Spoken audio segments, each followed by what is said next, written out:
Fellas, AC here. Welcome to another review. This time it's a Tom Ford Private Blend Beau De Jour. Tom Ford Private Blend Beau De Jour is one of the nicest Tom Ford fragrances, private blends I've smelled in recent times. This was released in 2019 and quickly discontinued and replaced by Beau De Jour in the signature line, which I've already reviewed. Now this one, I was just curious, just to see. And the moment I smelt it, I knew that I'm on a winner. And I do not know why this was discontinued, because the sheer quality and the scent itself is so good. I mean, Beau De Jour signature line is very good, but this one is on a different plane. And I want to just live this experience with you and tell you why this is so good. I've already got a dry down on the top of my wrist, which is about 5 hours old. Oh, Beau De Jour. Sparkling, beautiful green aromatic barbershop scent when you first spray it. And that's why it draws comparison to Zino Davidoff and more importantly to Drakkar Noir, which you can get for 20 bucks. So why would you want to spend 250 pounds on a private blend? Because of what happens next. So it's very sparkly, very sort of effervescent shaving foam smell. Yeah, so it smells like shaving foam,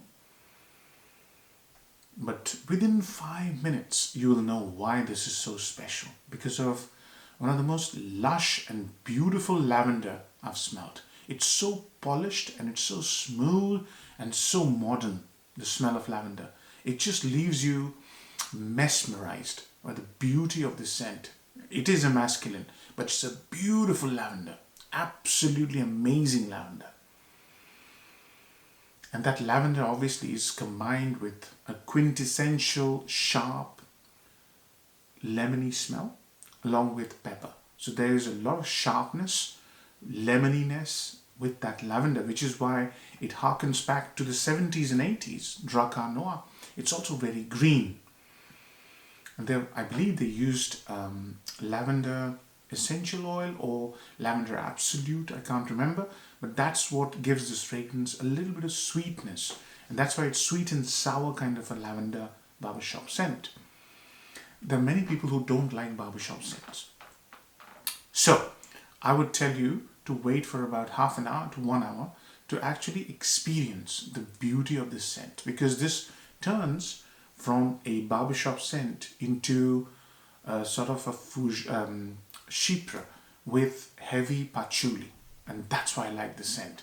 And it's also very similar to the Beau De Jour, the signature line, but I will not do a comparison in this video. I'll just focus on this private blend.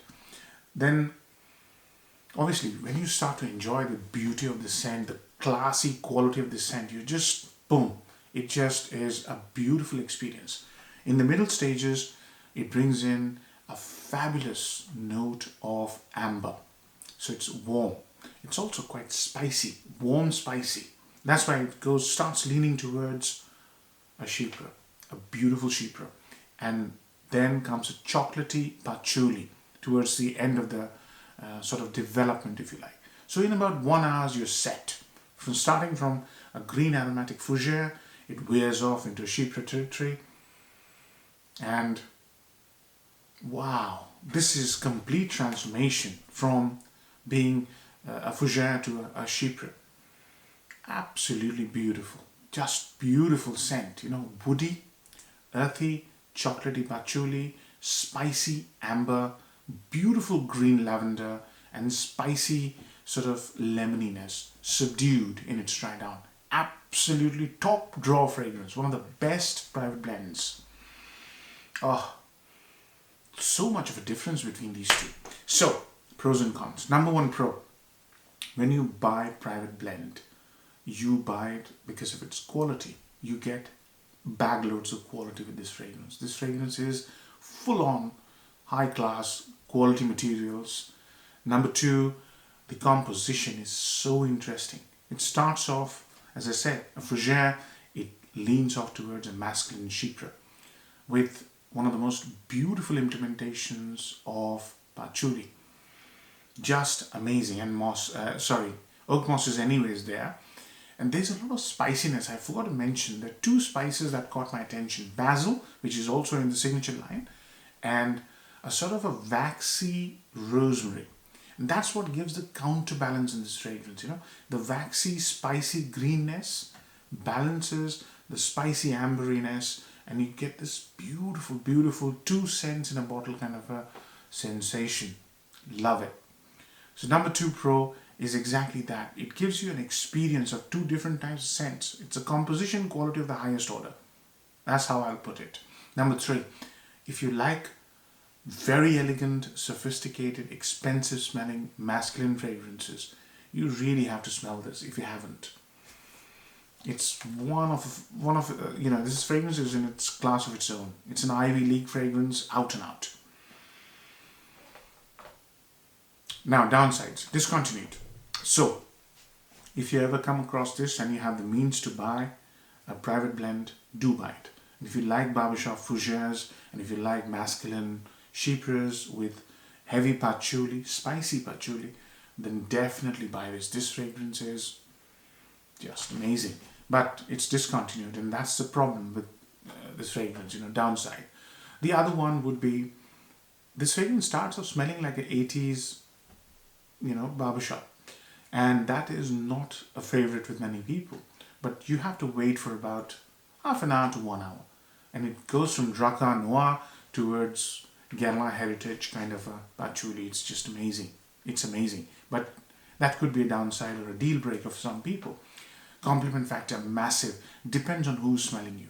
This fragrance smells absolutely amazing. So if you get compliments with fragrances like Green Irish Tweed, they have no similarities. But if you get compliments from a fragrance like that, if you get compliments from Guerlain Heritage, EDP, those are the fragrances, L'Instant de Guerlain.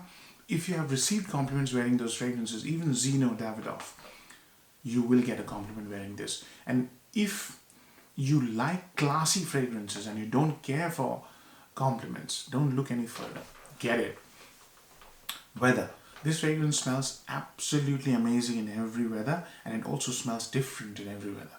I've worn this a few days ago. It was warm. It was quite warm, 27 degrees. And I was getting different facets of the scent. It became more airy. It became more lemony, right? Today, it's been about 18 degrees, 19 degrees, overcast all day, mostly raining. I was getting that beautiful, spicy, ambery warmth. Yeah. When it was spring and I was testing it, as you can see, it's a 10 ml decan. I've tried about 2 ml. So I've worn it quite a lot. When it was spring, I was basically getting that waxy, spicy rosemary combined with oak moss a bit more. Green oak moss was coming out a bit more. So this fragrance smells different in different weather. Yeah. Age groups, 35 plus. Aromatic fougères are not for young people. If you like barbershop fragrances, absolutely go for it, whatever age group, even if you're a woman. So you have to like barbershop genre to like this. And it has a mature, serious, established kind of tone of voice. You've already made it in your life, that kind of tone of voice. So it'll suit those people, successful people, good personality, amazing, way of dressing and talking. 35 plus is the ideal age group. Value for money. I would say, depending on how you look at it, the creation is absolutely fabulous. Okay? So if you just weigh in what I explained, this is very high value for money. Very high, right? But if you look at it just from a standpoint of a Dracar Noir modernized niche type scent, which people might do, then the value for money is low. For me, this is a high value scent. For me, I'll spend the money to get this fragrance because it does so many things for me. And since this is discontinued, the prices are only going to go up. So if you're a collector of very fine men's fragrances, you will rate this very highly, as I'm doing. Finally, marks out of 10. See, this is a 10 out of 10 fragrance. This is what I look for in a fragrance when I grade it 10 out of 10. It does so many things. It's complex. It brings in so many different beautiful ingredients and creates an amazing transitional fragrance. It has to be a 10 out of 10 in my books. So Hope you enjoy the review, fellas. Take care. Bye bye.